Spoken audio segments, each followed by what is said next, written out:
사사기 7장 19절에서 25절 말씀입니다. 기드온과 그와 함께 한 100명이 이경 초에 진영 근처에 이른즉 바로 파수꾼들을 교대한 때라. 그들이 나팔을 불며 손에 가졌던 항아리를 부수니라. 세대가 나팔을 불며 항아리를 부수고 왼손에 횃불을 들고 오른손에 나팔을 들어 불며 외쳐 이르되 여호와와 기드온의 칼이다 하고 각기 제자리에 서서 그 진영을 에워싸며 그 온 진영의 군사들이 뛰고 부르짖으며 도망하였는데 300명이 나팔을 불 때에 여호와께서 그 온 진영에서 친구끼리 칼로 치게 하심으로 적군이 도망하여 스레라의 벳시다에 이르고 또 답밭에 가까운 아벨 무홀라의 경계에 이르렀으며 이스라엘 사람들은 납달리와 아셀과 온 므낫세에서부터 부름을 받고 미디안을 추격하였더라. 기드온이 사자들을 보내서 에브라임 온 산지로 두루 다니게 하여 이르기를 내려와서 미디안을 치고 그들을 앞질러 벳바라와 요단강에 이르는 수로를 점령하라 하매 이에 에브라임 사람들이 다 모여 벳바라와 요단강에 이르는 수로를 점령하고 또 미디안의 두 방백 오렙과 스웹을 사로잡아 오렙은 오렙바위에서 죽이고 스웹은 스웹 포도주 틀에서 죽이고 미디안을 추격하였고 오렙과 스웹의 머리를 요단강 건너편에서 기드온에게 가져왔더라. 아멘. 오늘 말씀은 하나님과 동행이 승리의 비결이다 라는 말씀을 가지고 함께 나누겠습니다. 오늘 말씀을 보게 되면 이제 기드온과 300 군사가 작전대로 움직이기 시작합니다.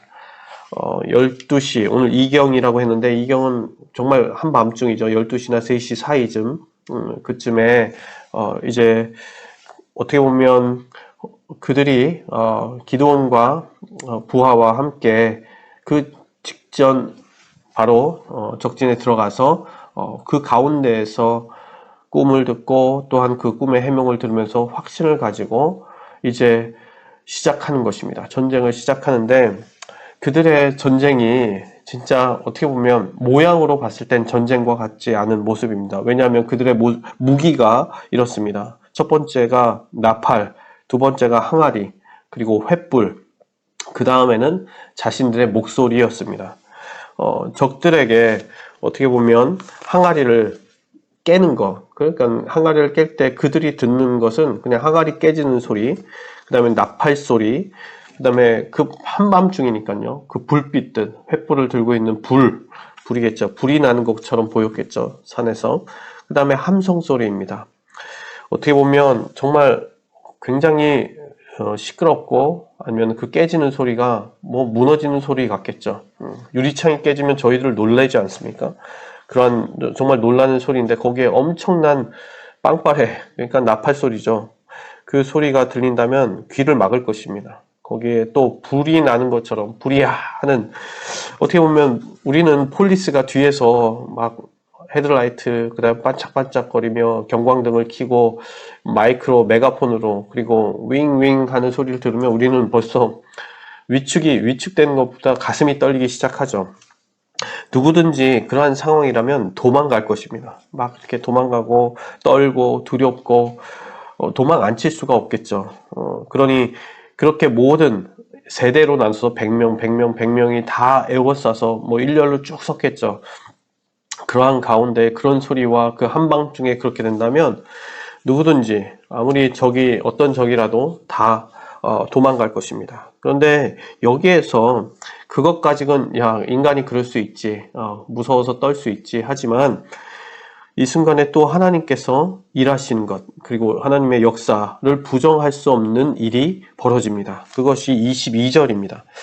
300명이 나팔을 불 때에 여호와께서 그 온 진영에서 친구끼리 칼로 치게 하시다. 여기서 누구든지 뭐 도망하거나 서로 무서워해서 막 우왕좌왕하거나 소리를 지르거나 막 이러는 거, 어디에 숨거나 이럴 수는 있습니다. 그런데 친구끼리 칼로 싸워서 칼로 쳐 죽인다 라는 것은 설명할 수가 없습니다. 이해할 수도 없고, 그리고 인간의 조작, 어떻게 조작을 해서 작전대로 해가지고 뭐 속여서 그렇게 친구를 실수로 죽이게끔 하는 것을 할 수 있습니다. 그런데 이거는 말이 안 되는 거죠. 내 옆에 있는 친구를 칼로 싸워서 죽인다라는 것은 정말 정신적으로 이상하지 않는 이상은 결코 서로 같은 편이죠. 같은 편을 내가 죽인다라는 것은 말로 설명할 수가 없습니다. 이해할 수가 없습니다. 그러니 그것을 눈앞에서 본다. 기드온과 그 300 용사들이 그것을 눈앞에서 보는 거예요. 자기네들끼리 싸우고 자기네들끼리 죽이는 겁니다. 말이 안 되는 상황들을 눈앞에 보면 어떻게 했습니까? 이거는 자기네들이 어떻게 항아리 깨지는 소리 들어서 미쳐서 그렇게 됐다. 말이 안 되죠. 논리도 안 맞고요. 더 확신하게 되는 것입니다. 하나님께서 싸우시고 계시는구나. 하나님께서 이렇게 만드셨구나. 이렇게 서로 죽이게끔 우리는 칼을 들지도 않았습니다. 그런데 그들의 칼로서 서로 죽이는 것입니다. 이들은 무기는 항아리였고 횃불이었고 나팔이었고 목소리였습니다. 그런데 그 무기는 진짜 무기는 그들에게 있는데 그들의 무기로 이거 잘 생각해 보십시오. 내 무기가 아니라 내가 칼을 들어서 내 칼로 싸우는 것이 아니라 그들의 무기로 그들이 죽는다는 것입니다. 이것이 하나님의 방법이고 하나님의 역사입니다. 이러한 확신이 든 기드온의 행동을 보십시오. 그 이후에 이스라엘 백성들은 부릅니다. 23절에 이스라엘 사람들은 어떻게 보면 납달리, 아셀, 온, 므낫세, 이게 납달리, 아셀, 온, 므낫세 이 지파를 처음에 불렀었죠. 그래서 32,000명이 됐었는데 다시 다 집으로 돌아가지 않았습니까? 300명만 남고. 그러니 이 다 돌아간 이 백성들 그리고 그 지파들을 다시 부릅니다. 다시 부르고 어떻게 이야기합니까? 그들을 미디안을 추격해라. 그리고 24절 에브라임 지파를 보게 되면 점령하라. 수로를 점령하라. 그리고 25절을 보면 그들의 수장들이죠. 방백들을 다 죽이고 이 기드온이 그리고 그냥 기드온이 앞장 섰을 수도 있겠지만 기드온에게 가져오나 요단 강편 건너편에 있었습니다. 그러니 이들이 요단강을 건너오고 도망가게 됐죠. 쭉 도망갔는데 그 요단강 건너편까지 가가지고 다 점령을 하는 것입니다.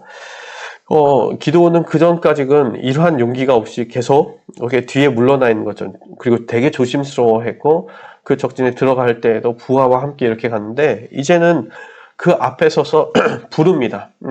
그 도망갔던 아니면 어떻게 두려워했던 집에 있었던 그러한 사람들도 다 나와라, 같이 싸우자, 가서 점령해라, 이렇게 하나님께서 역사하신다 라는 것을 선포합니다. 저가 어떻게 보면 그 진정한 용사가 되는 것이죠.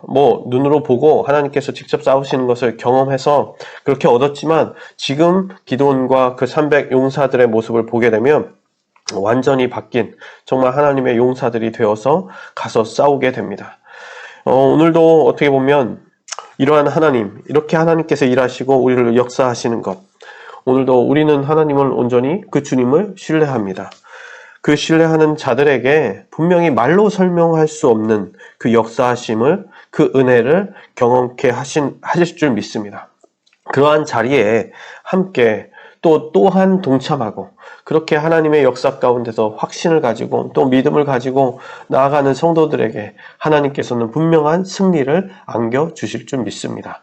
저와 여러분들이 우리 성도님들께서 또한 그러한 은혜를 오늘 하루도 누리시는 그러한 성도님들 되시길 주님의 이름으로 축원합니다.